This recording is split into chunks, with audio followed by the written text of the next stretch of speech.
The Visit of Wings.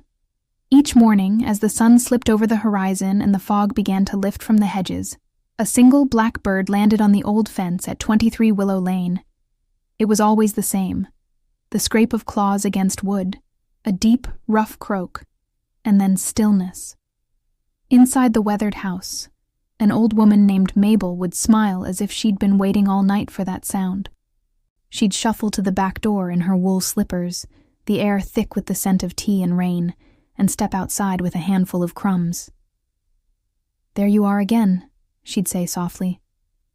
"Hungry, are we?" The bird would tilt its head, its dark eyes catching the morning light like polished coal. Mabel would scatter the crumbs, and the creature would hop down, pecking gently, pausing every now and then to look up at her, as if listening. Then she'd sigh and say what she always said: "Tell him I miss him."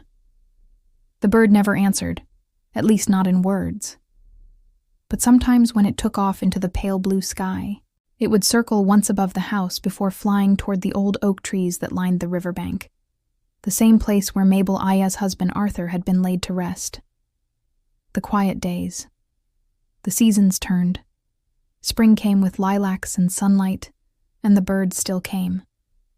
Summer followed, heavy with bees and dust, and Mabel's steps grew slower. By autumn, the house smelled of old flowers and loneliness. On the last morning, the bird arrived as always. It croaked softly, waiting for her to appear.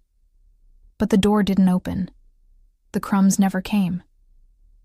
It waited until the sun was high, calling once, twice, a cry that echoed through the still garden, before it finally flew away.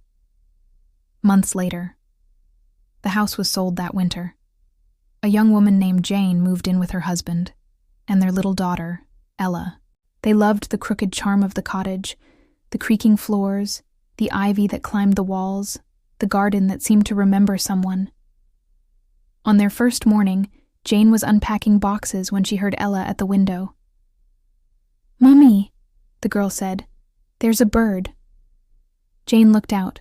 A black bird sat on the fence staring straight at the house. Its feathers glistened blue in the cold sunlight, and when it opened its beak, the sound was low and raw, not quite a song, more like a greeting. Jane smiled. Maybe it's hungry. She found a bit of bread, tore it into pieces, and tossed it out. The bird hopped closer, bold and calm, as if it had done this 1,000 times before. The discovery. Later that day, while unpacking in the sitting room, Jane found an old wooden box on a high shelf.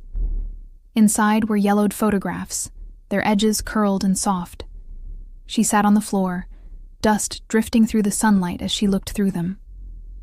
One picture showed a young couple, the woman radiant in a floral dress, the man in uniform, both smiling beneath a willow tree.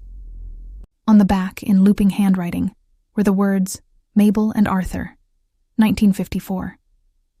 Another photo, newer but still faded, showed the same woman years later, her hair white, her face lined with kindness. She was standing in the garden behind the house. On the fence just behind her perched a single black bird, wings half open, head turned toward her. Jane frowned, her stomach tightening. The same fence. The same bird. The two visitors. The next morning, Jane stood by the kitchen window, staring out into the pale dawn. Ella was still asleep upstairs. The house was quiet, the kind of quiet that felt aware of itself. Then she heard it. A deep croak, followed by another. She looked outside. Two black birds now sat on the fence, side by side. One was slightly larger, the other with a small white feather streaked down its chest. They moved together, shifting, turning, as if sharing a secret. Jane felt a strange stillness wash over her. Not fear, not quite. Something softer, like reverence. "Arthur," she whispered without knowing why. "And Mabel." The birds turned their heads toward the window as if they'd heard.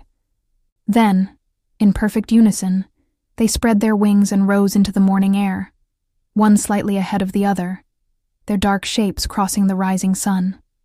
Epilogue. Later that day, Jane placed the old photographs on the mantel. She told her husband about the birds, and he smiled kindly, saying it must be coincidence.